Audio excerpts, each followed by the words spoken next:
That window is I'm looking at my bright window over here. Like too bright. Sorry guys. Hey everybody. Hey guys. If you're out there, Alrighty. we can't see you quite yet. We can't see any comments. So if you're out there, great. We'll see you shortly. If you're not, Yeah. we're just going to chit chat until you show up. Yes. I'm actually gonna post real quick. Okay. To remind people. Okay. Hi There's Annie. Annie. Hello, Annie. Yay. Goose. All right. Thanks for being here, Annie.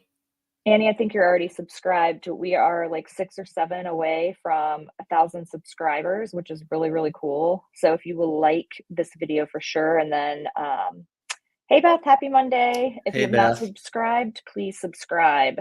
We are so close. I mean, we're not really going to change anything with 1,000 subscribers, but it made us really excited. Yeah. to get that far in such a short amount of time. So tell your friends. Tell your friends.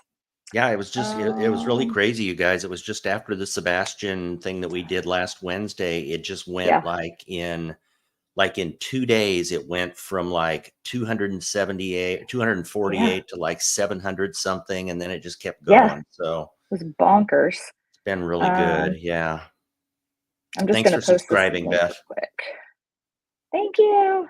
All right. We're going to just chit chat for a couple of minutes until a little more people show up. So we wanted to let you guys know, and I'll tell people again when they show up, when more people show up, but we're talking about really graphic stuff today. Obviously, we're talking serial killing, sexual abuse, torture, all kinds of gross things.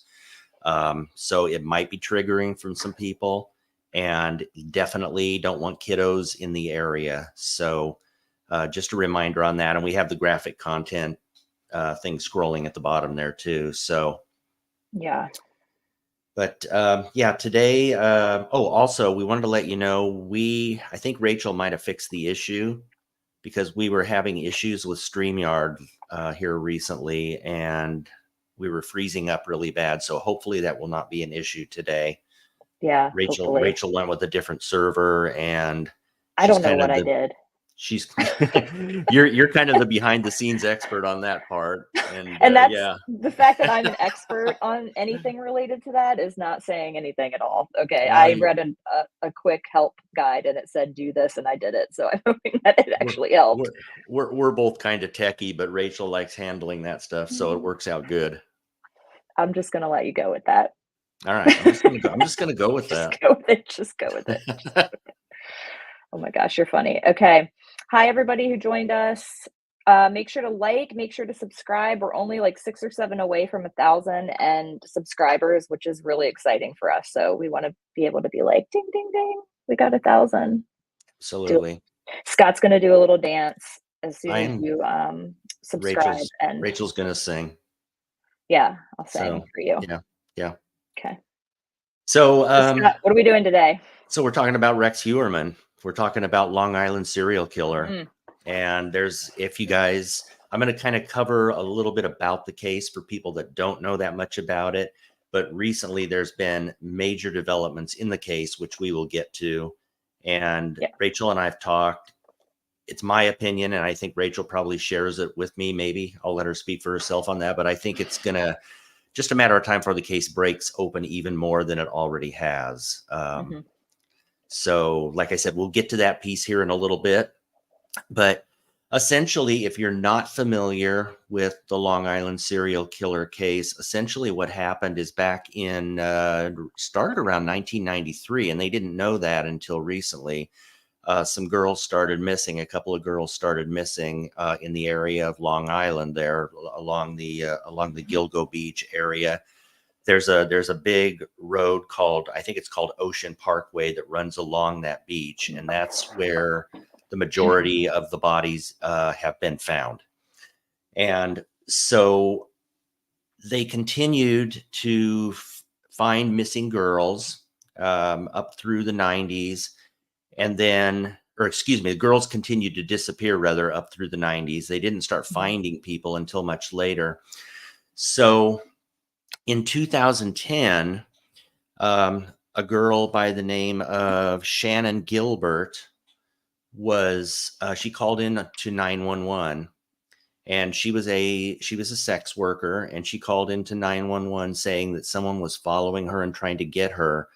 And if you guys haven't, I'm not going to play the 911 call today because it's really long and Shannon just rambles and rambles and rambles. It sounds like maybe she's a little bit out of it with drugs or something like that. But anyway, she calls 911 and there's this guy in the background talking to her, and she's saying, "What are you going to do to me? What's going to happen to me?" Those sorts of things. It's a really scary call. So if you haven't heard that 911 call, Google Shannon Gilbert 911 Mm-hmm. and check it out. Ultimately, she ends up disappearing. And so what ends up happening is in 2010, an officer who is looking for her with his canine in the area of Gilgo Beach essentially comes across 4 bodies. And those bodies were identified. Now they're called the Gilgo 4 now. They were Maureen Brainerd. Now I'm going to forget the names. Let me pull them up here real quick, guys. Amber Costello was one of them. Maureen Brainerd Barnes. And then the other 2 girls were Megan Waterman and of course I can't find the name right now, but that's okay. Anyway, they became known as the Gilgo 4. And then the case just kind of went cold for a while. Melissa Bartholomew.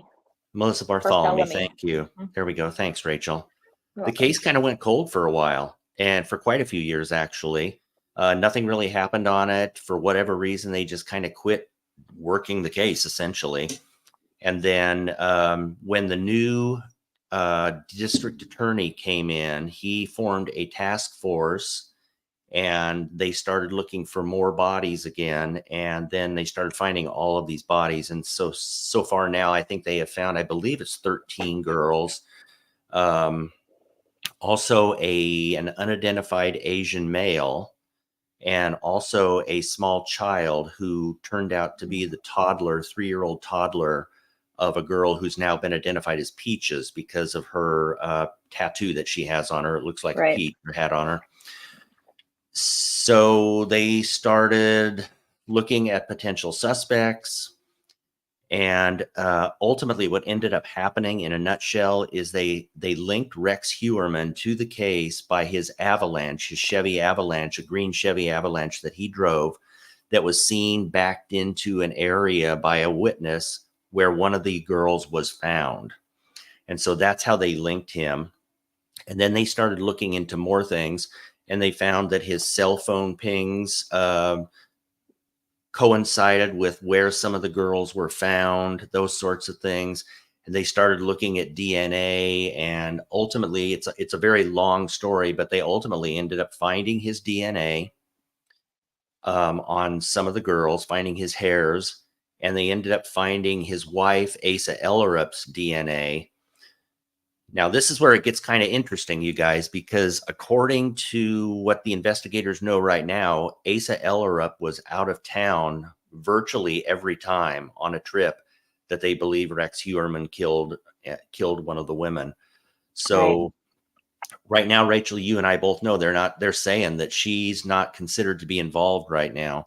Mm-hmm. But the big question, you guys, is, did she suspect?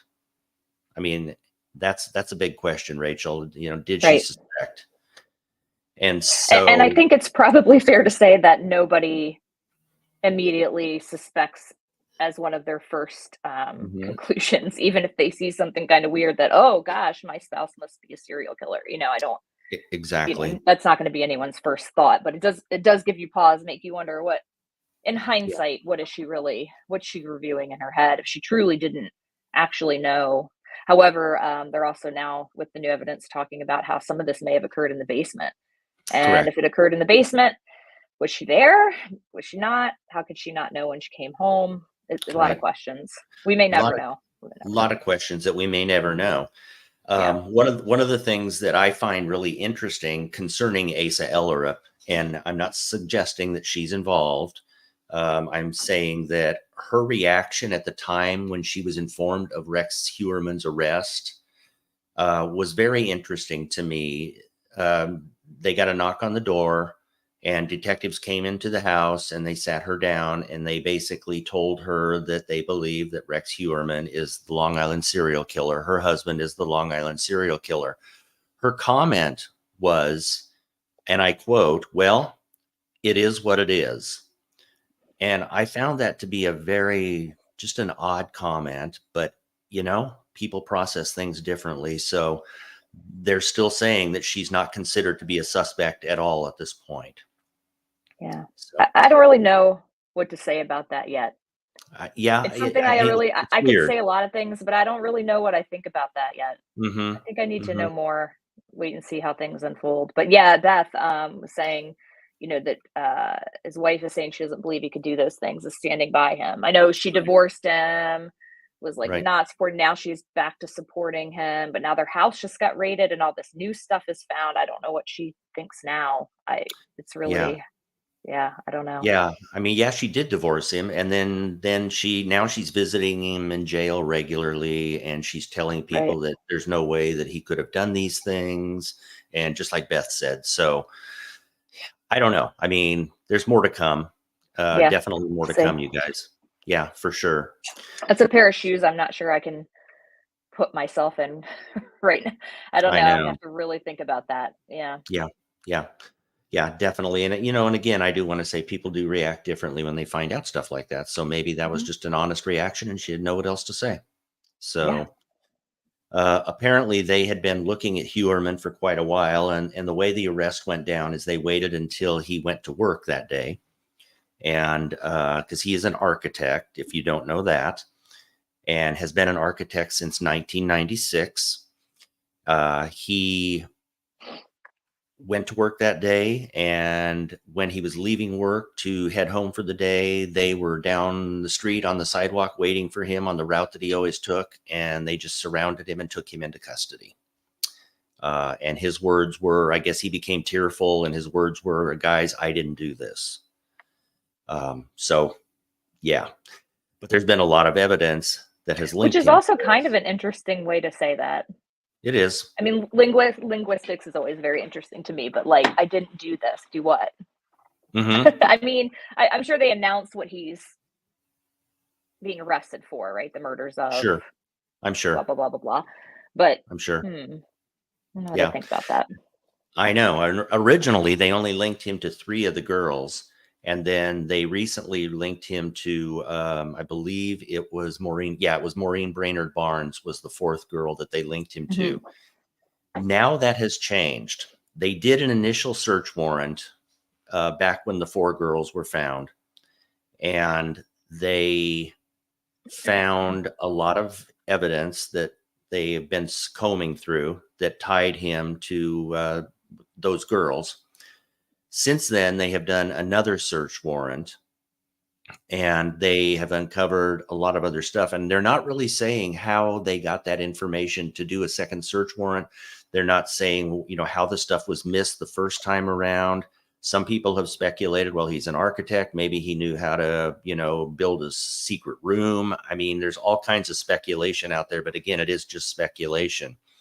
Hmm. The thing that is interesting about this case is that the girls and the Asian male and the baby that were found, I'm not sure how the baby died. I don't think they've actually said that yet, but the majority of them seem to have been strangled. The first four girls that were found were wrapped in burlap, and they were all found in a very close proximity to one another, like really Hmm. close. And then Right. others were found along the parkway there, along the beach over time. Some of the MOs appear to be different. And people have speculated that, well, that's got to be more than one person then, because serial killers don't change their MOs. Well, honestly, yes, they do change their Hmm. MOs. They get smarter. I mean, Rachel, you and I have talked about this. Yeah. They get smarter, and they find what works for them better than, as they go along, they find what works for them better than what did before. And they do Well, change their MOs. Go yeah, ahead. and quite honestly, I mean, what may have um, given them the feeling, the pleasure that they had before may change and may evolve too. I mean, it's Very true. this didn't start with day one him killing someone. Exactly.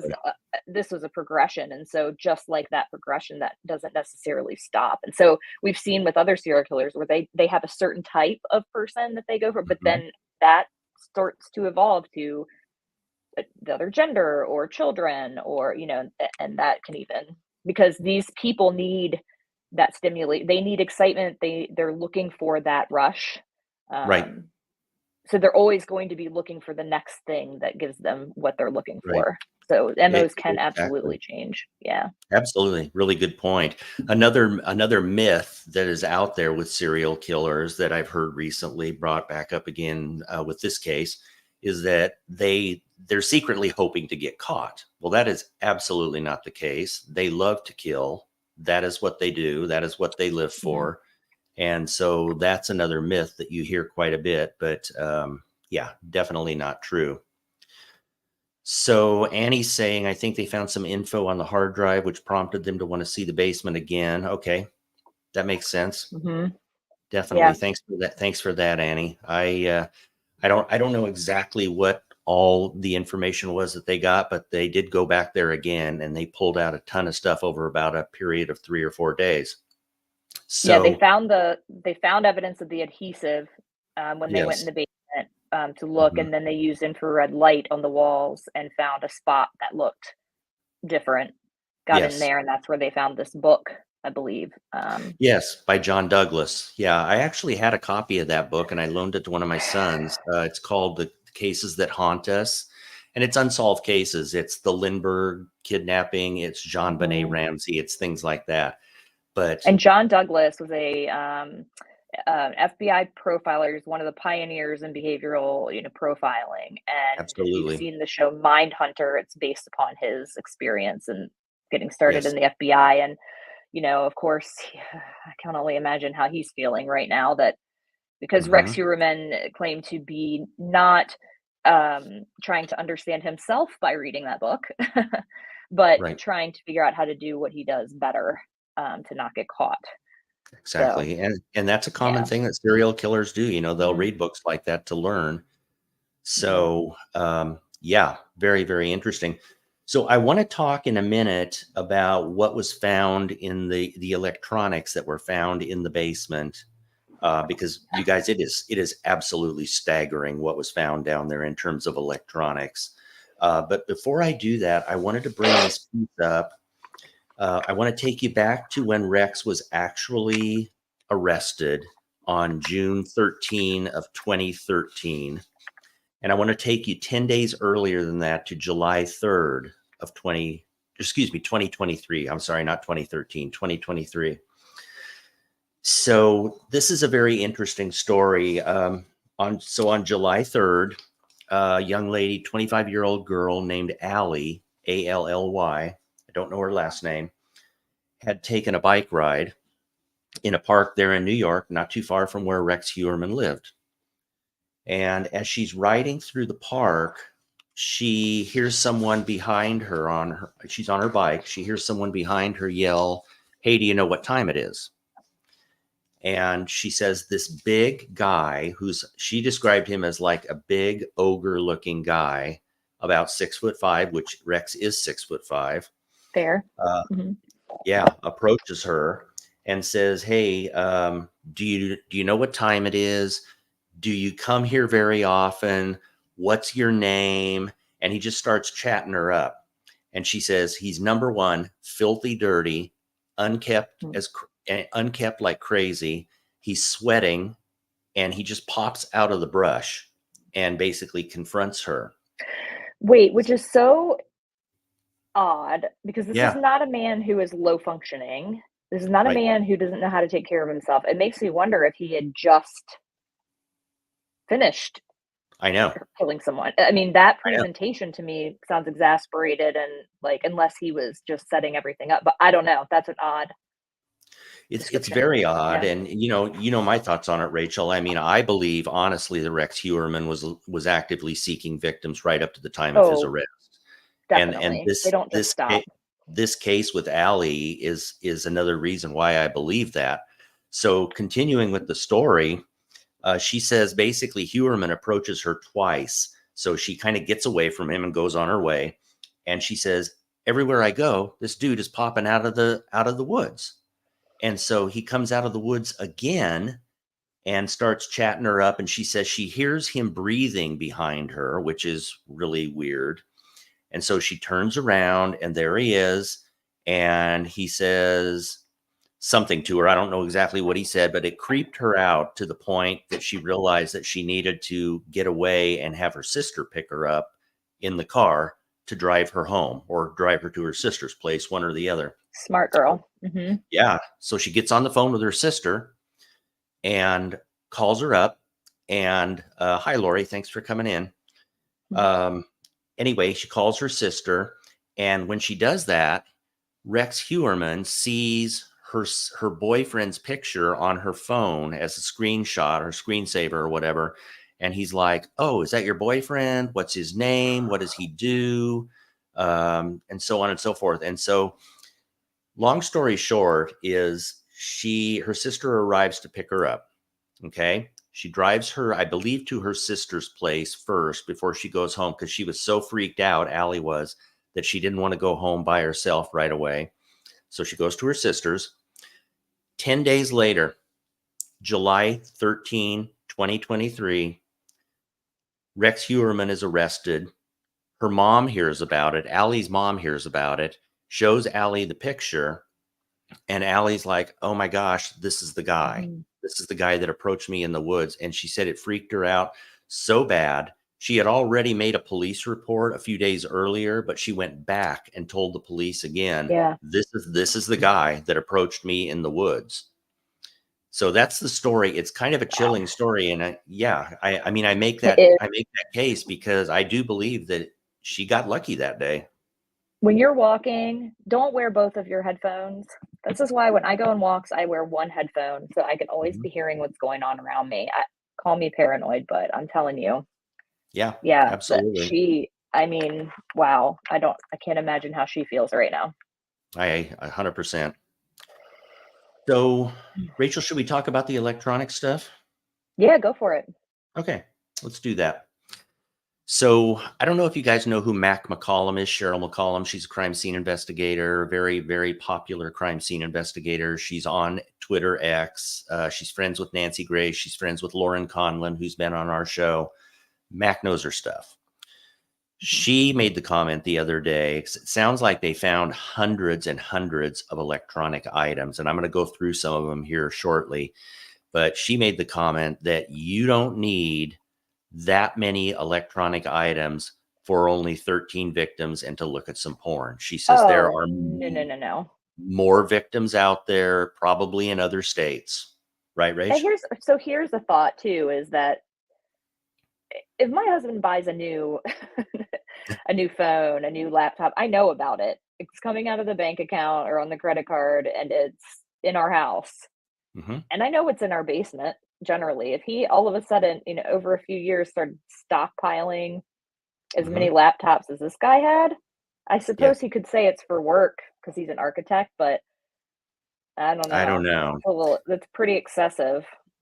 So here's the list, you guys, of what was taken that I know of that was taken. And this comes from a reputable news source. So in that basement on this second search, they found 15 different kinds of cameras. They found 27 computers, 27. They found 58 internal hard drives, 22. 58 internal hard drives. Yeah. Yeah. Do you know how much data that is? A lot. I can't even, yeah. And see, that lends credence to what Mac's saying too. There's just no way. I mean, that's way too much. They found 22 external hard drives. Now check this out. Rex Heuermann is known to have contacted most of his victims on burner phones. They found 46 burner cell phones in his basement with data on it. 44 micro SD cards and 17 tablets. Now, they also found a blueprint on a hard drive that he had typed out. And this is where it kind of gets graphic. And I'm going to apologize in advance, but this is what they found. So he had basically a blueprint written out on essentially how to dispose of the bodies. And he had things written on the blueprint, typed into the blueprint, like hit them harder in the head next time, maybe consider hitting them in the neck to disable them. Hey, Dara. He talked about how he needed stronger rope because the thin rope that he was using would break too easily. Dara, I'm about to talk about some really graphic stuff here, so you might want to mute it for a minute if you're driving around with your kids, because this is pretty disgusting. Put your headphones in. Yeah, definitely. So until I hear back from Dara, I'm going to be a little careful on this, but essentially removing body parts and prepping the body for, quote, transportation. Okay, Dara's good. She's got her earbuds in. Cool. So he talks about cleaning the body cavities, removing hands, removing heads, and a lot of the girls that they have found have had those things done. He also talked about removing tattoos and removing fingerprints using sharp objects. That was done on many of the people that were from many of the girls that were found. So it's looking like this case, in my opinion, is probably, I believe Rex is the guy, and they do too, obviously. It's looking like it's going to break open, I think, here real soon in a much bigger way than it already has. Well, they're looking at his travel records. They're looking at, where he traveled for work, various locations within the United States. All this information is going to go to all of those police departments. They're going to be comparing data to unsolved cases wherever he wherever he was, dating back to at least 1993, if they're able to access that kind of information from that far back. Exactly. This is a colossal job for law enforcement. This is and they have done incredible work on this case. Incredible. Yeah. It's a lot of work. I mean, I've worked homicides before, and working one homicide is crazy. When you have this many and potentially more, I mean, I can't even fathom it, quite honestly. And imagine this landing on the desks of police departments all over the United States now with his travel that he did, and them having to go through all of this. And I don't know, Scott, how does that work? Like, what are there national databases they're going to be able to use to make this more streamlined? Or is this going to be a sit at your desk searching through records kind of situation? There are national databases, and I'm blanking out on what they are right at the moment, but there are national databases they can look at. The problem with these kinds of cases, though, is a lot of times serial killers prey on women, or if their choice is women or men or whatever, that will not necessarily be missed. So a lot of these people were sex workers, etc. And they may not even be in that database. I mean, that's not uncommon. So that complicates things.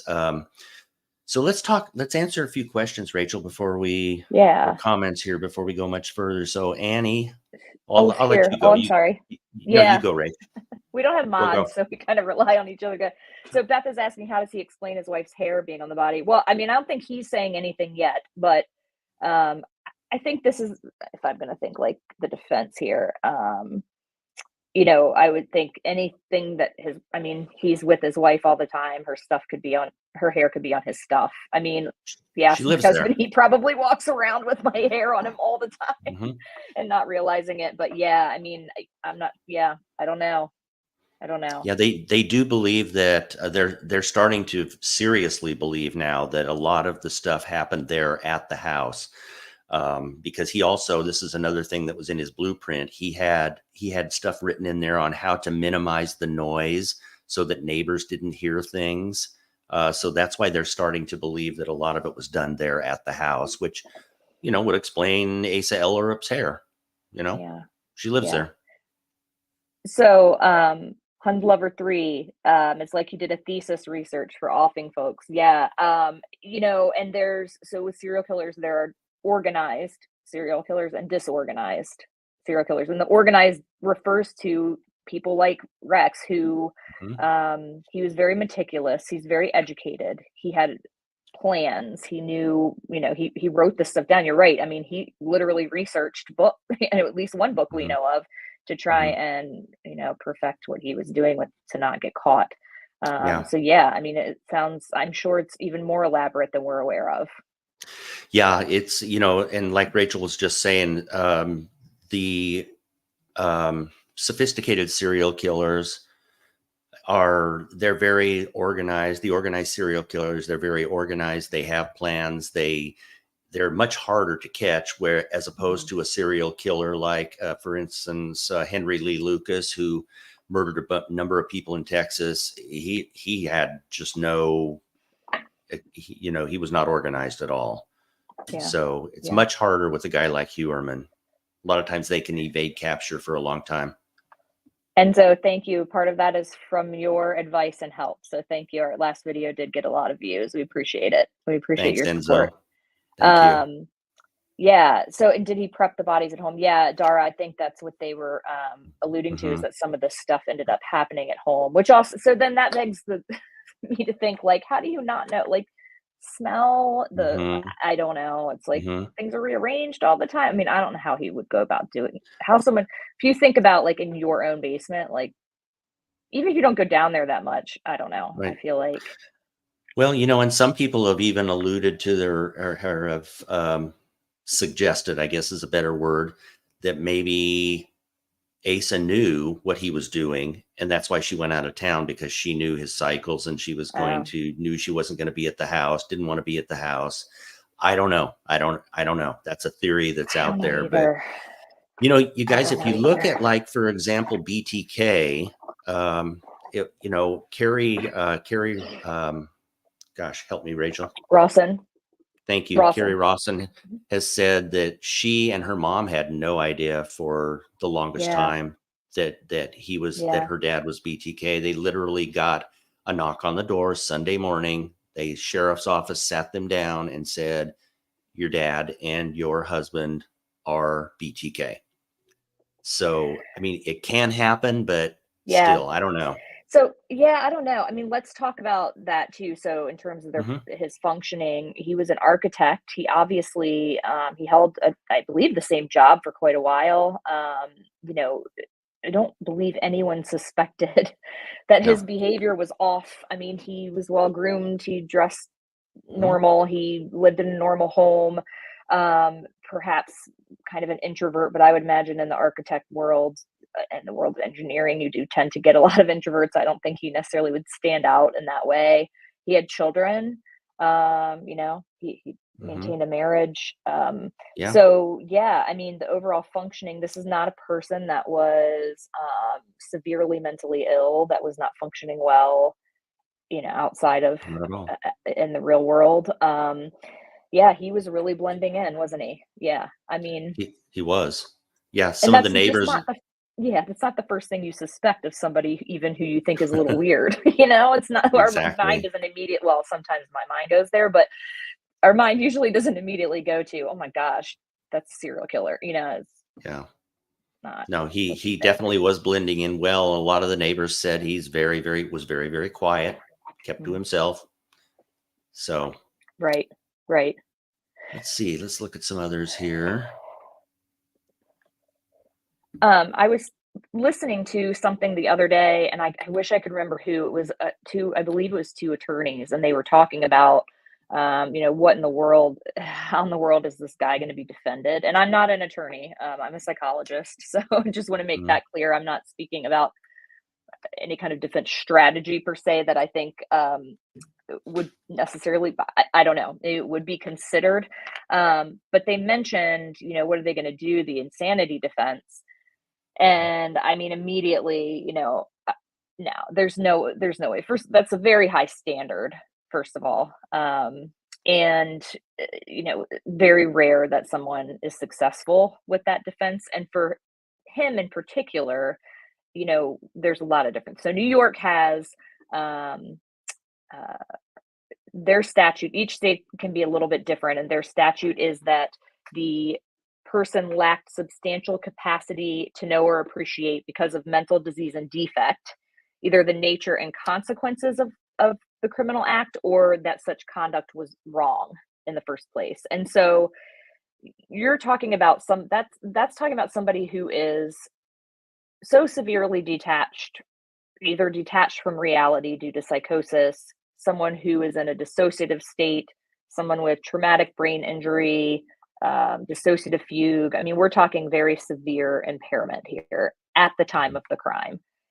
And when we do those evaluations in forensic psychology, the legal question of insanity, which is insanity is not a diagnosis, but it's a legal question of insanity, is the time of the crime. So when it happens. But we're also looking at their overall functioning, the days, weeks, months that led up to the incident. Now you have Rex Heuermann, who there are multiple incidents at this point. There's a point to a lot of planning involved with these notes that he took, all of the electronics. I mean, this was not a person that was so detached from reality that they could not function, Right. organize, pile all of this stuff, keep it hidden for that long. So I don't, he functioned in the weeks, months, days, hours leading up to. It was a choice. It was clear he knew it was wrong because he was concealing everything. Even if he had some kind of bizarre belief system, that said, like, I have to do this. Let's just say I have to do this in order to get into heaven. Maybe, okay, let's say he believed that. The fact that he's hiding these things tells me that despite that, he knew that the rules of society and what the laws that he's under are saying that it's wrong. It's still wrong. And so that right there would disqualify him from, understanding. And obviously he understood the consequences of what he was doing because he was concealing it so he wouldn't get caught.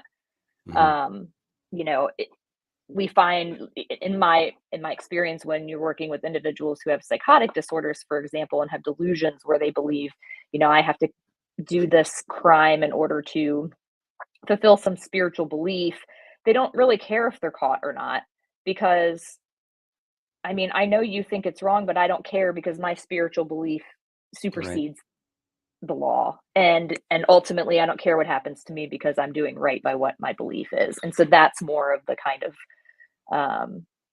psychotic state. And was he within these, after the crimes started, when he's in the midst of it, does he go into a dissociative state? Maybe. Does he detach from reality at some point? Maybe. But it's what leads up to, and at the beginning, that choice to do that.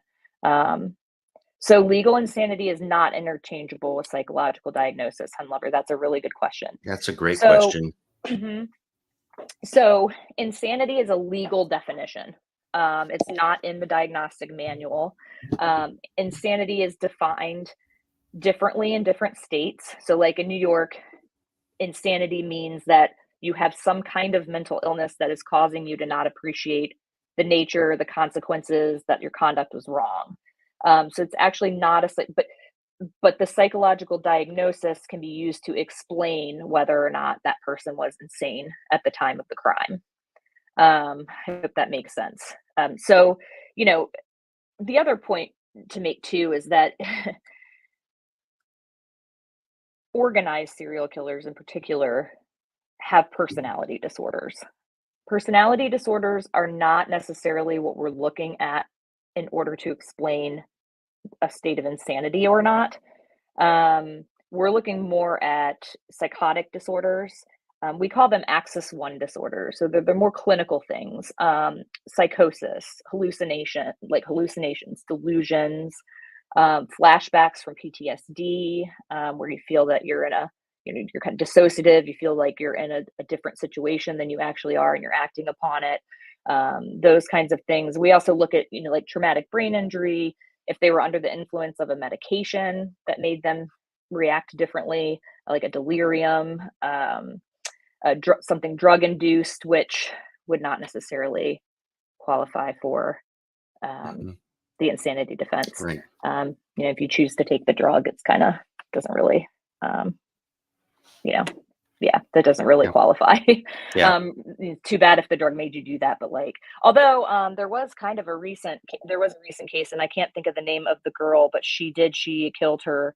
I believe it's her boyfriend, stabbed him like many, many, many, many times after she had used something marijuana. I believe it was laced with something that Mhm. her boyfriend gave her, and she didn't know um, that it was laced. And she actually, I don't even think she got jail time. I don't know. I have to Wow. circle back to that when I can remember more about it. So anyway, these cases are really difficult, and somebody like Rex Heuermann, who is going to be considered a psychopath, which is also not a diagnosis, but I should do a whole other video on that, You should. You should. on psychopathy. But that's not really what we're assessing when it comes to insanity. That's not going to be antisocial personality disorder is not going to be a diagnosis that lends itself toward an insanity defense. Let's put it that way. But I hope that was helpful. Yeah, that's actually really Yeah, interesting. Yeah. yeah, So, I mean, that brings up the question too of, okay, if they decide that the insanity piece is not going to work, and like you said already, Rachel, it's extremely difficult to do an insanity defense. I mean, hmm we've talked about that with a couple of our defense attorney guests, Josh Schiffer, Jack Rice. It's tough. What are they going to? How in the world are they going to defend this guy? That's a kind of a rhetorical question right now because I've thought about it and I'm not even sure yeah, where they're going to go with it yet. Um, I don't see yeah. him We may, taking a we may need to plea. have an attorney on to talk to us about that. I think we do. Yeah. As a layperson, my thought was, gosh, well, I mean, maybe they'll offer him a plea deal to, I don't know.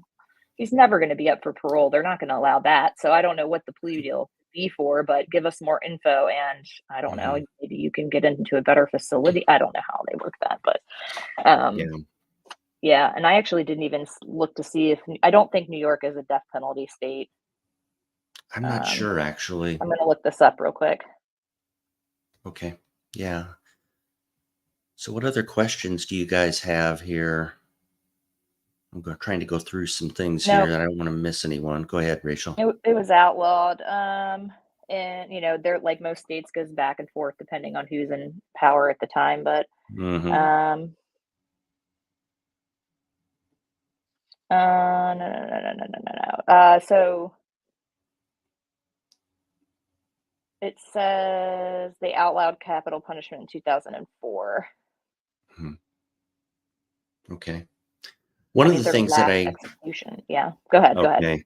No, that's fine. One of the things I didn't mention earlier is, and this is particularly heinous as well, when Rex Heuermann, through the investigation, they believe that when he killed, oh my gosh, Melissa Bartholomew, he actually used her phone to call her family and taunt her family over several days. And I believe he's done that with a couple of other girls as well. He kept their phones, used them, and called the family. When he called Melissa Bartholomew's family, he basically called them up and said, "Hey, do you ever think you're going to see her again?" And was taunting them. And of course, they were a basket case on the other end of the line. And he said, "Well, you're Right. not going to see them because I have killed her." And he did that several other times too. He called Melissa's sister and taunted her. Wow. And like I said, he did it with a couple of other of the victims also, I believe. So, it just goes to show again, state of mind of this guy. If he's the Whole other person, level. yeah, Yeah. whole other level.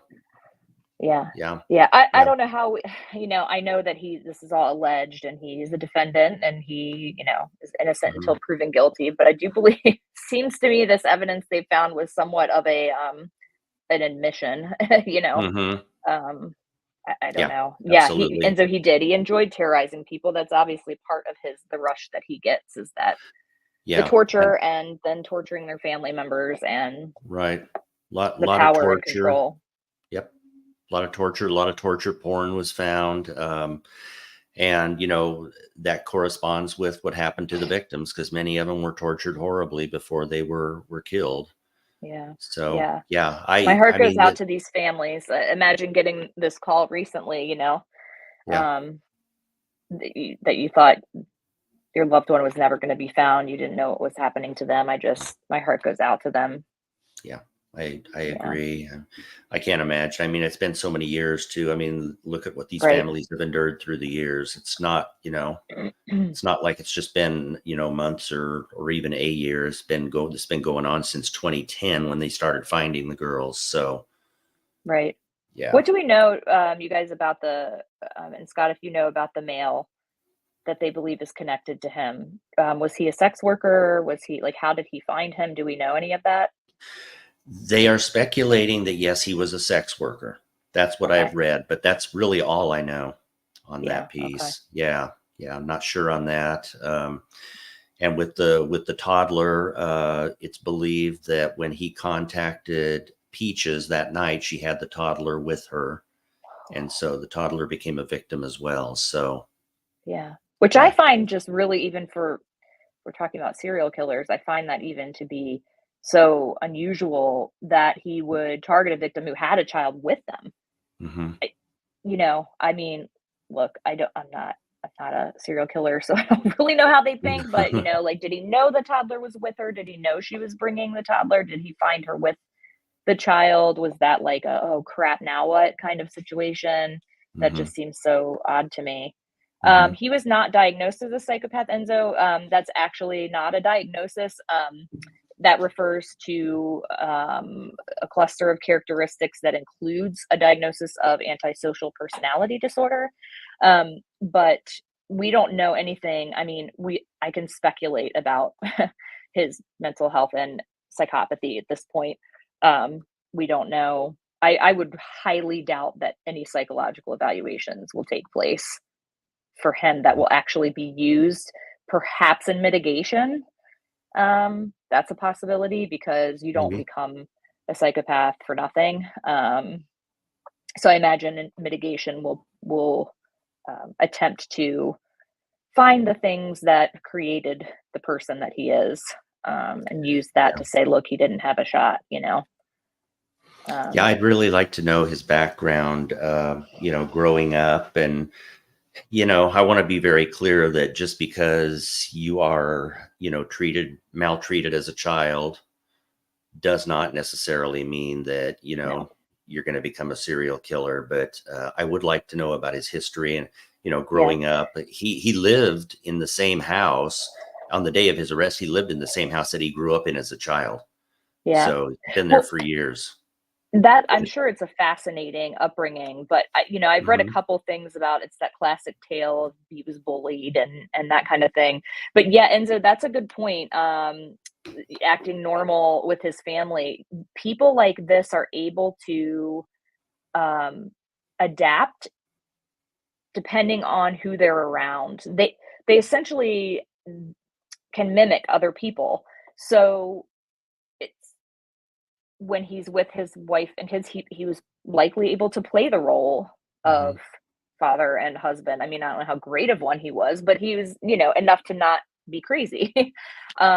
Yeah. When he needed to be different ways with different people, he could be. And that's probably how he functioned at work too. He not that it was his personality to function that way, but he could mimic the way others were in that scenario. And so, Yeah. yeah, it's not altogether unusual. I mean, look at like Ted Bundy. I mean, nobody suspected as a volunteer in all these humanitarian efforts. He was in law Absolutely. school. He was super charming.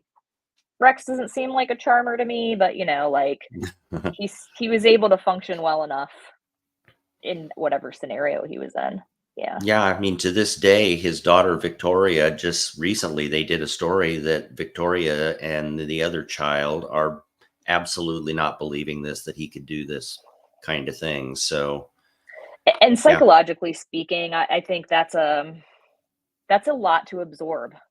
Hmm. And you know, It is. Carrie of Rawson, of course, can speak to this more. I've never been in that situation, but that is a lot to allow yourself to accept and absorb at once. If Exactly. you're, especially if you're not equipped to handle that, it's like, Yeah. you know, with Yeah. their psychological resources. But yeah, the trauma, hun lover, yes, the trauma has got to be horrendous. Absolutely.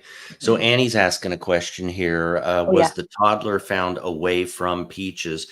Annie, it's my understanding, and I need to look at the chart again, but it's my understanding that the toddler was found right in the vicinity of Peaches, very close.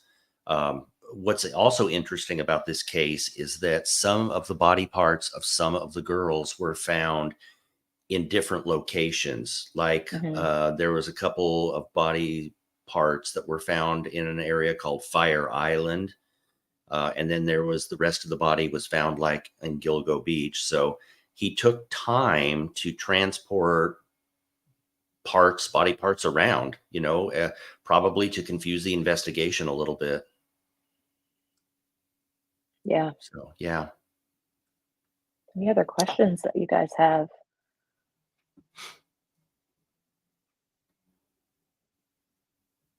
Yeah, we're probably going to end up doing more on this case too, you guys, as it Oh continues to yeah. evolve, because it's going to break open, I'm sure. Yeah. And we'd like Let me like to know. get an expert on to talk about Yeah, and it. let me know in the comments if you guys are interested in the show about competency, the insanity defense, Hmm. and some of those more, you know, I can get into a little bit more about diagnostics. Just let me know in the comments if that's something that you think would be cool. And make sure to like this. Please subscribe if you haven't. We are only eight. I don't know. I keep saying I don't know because We're eight we're eight subscribers eight away. away Hmm. from 1,000. Yes. And like I said, we don't have intentions of monetizing at this point, but we're just having Mm-mm. a lot of fun, and it would make us really happy if we get to 1,000, so, so we can say, "Yay, we're at 1,000." I know. Yeah, it's really awesome. Yeah, Yeah, we really appreciate everyone's support on this, and yeah, yeah, we do. you guys are all great, definitely. Yeah. So, Rachel, one thing that I would like to see when you were talking about the psychological insanity Mhm. defense and all that stuff, I think we should get somebody like Lawyer Schiff on, or Jack, and have you and him do a show together from a defense perspective, and then from your perspective as a psychologist, Yeah. how they would defend that. I think it'd be fun. If they would, yeah, and they're so lawyery. I love them both so much. I say to Hmm. Josh all the time, "Spoken like a lawyer."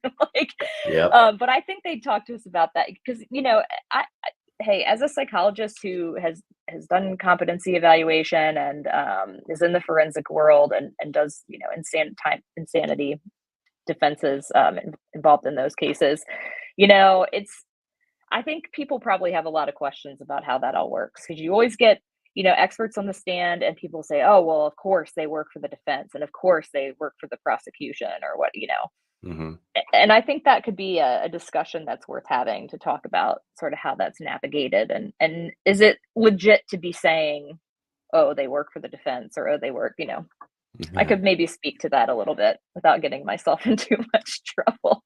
That Uh, yeah, would that could be definitely be fun. fun. Yeah, Yeah, absolutely. Yeah. cool, cool.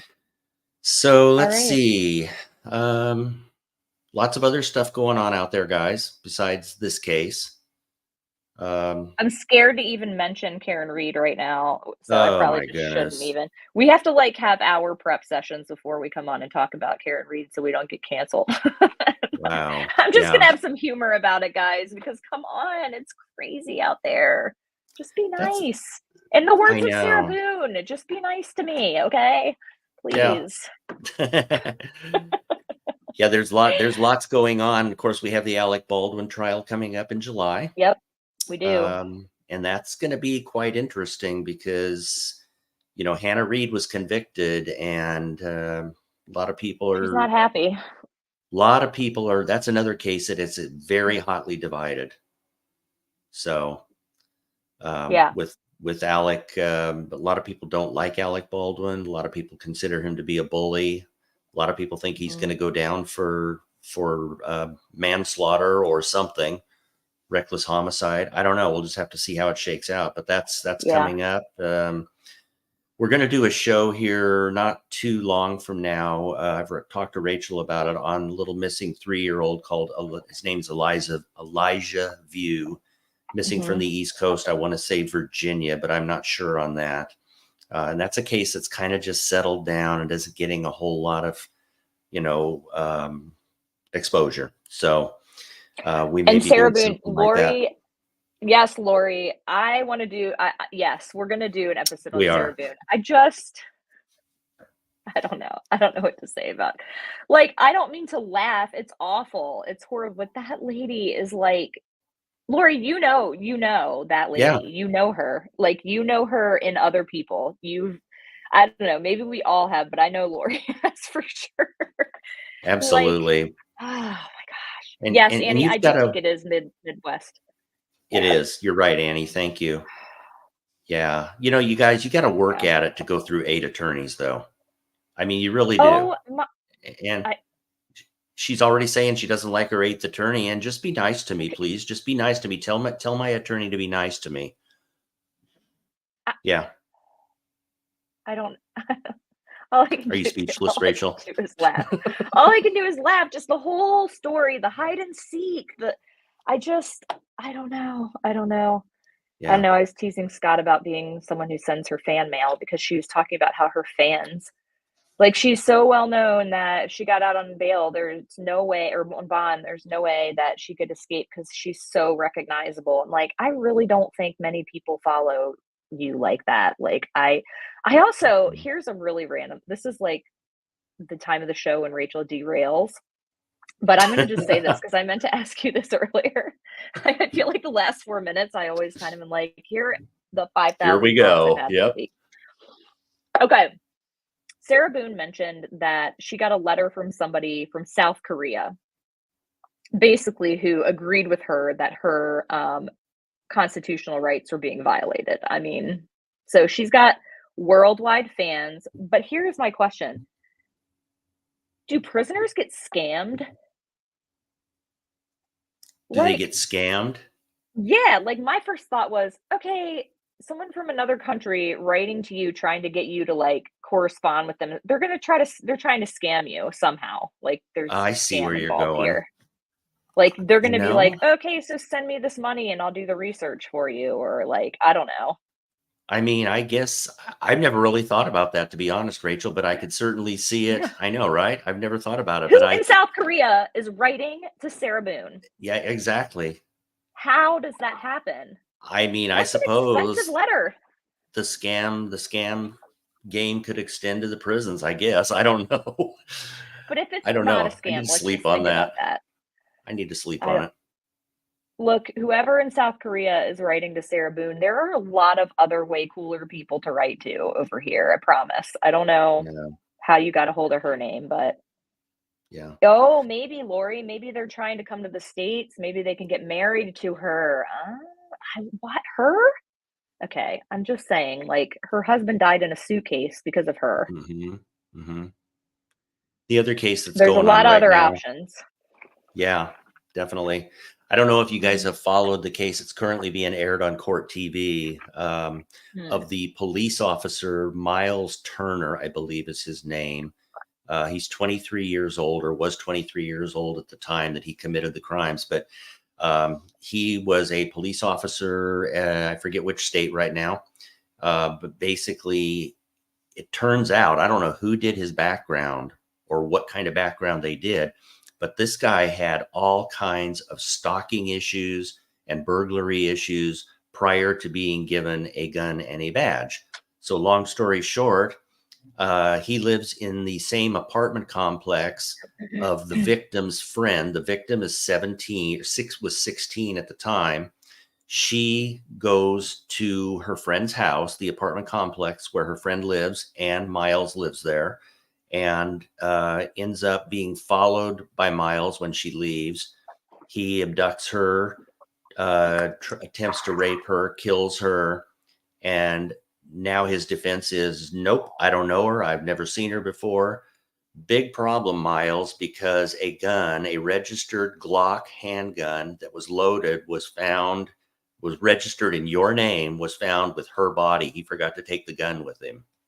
So there's that piece going on as well. Why is that even a trial? I don't know.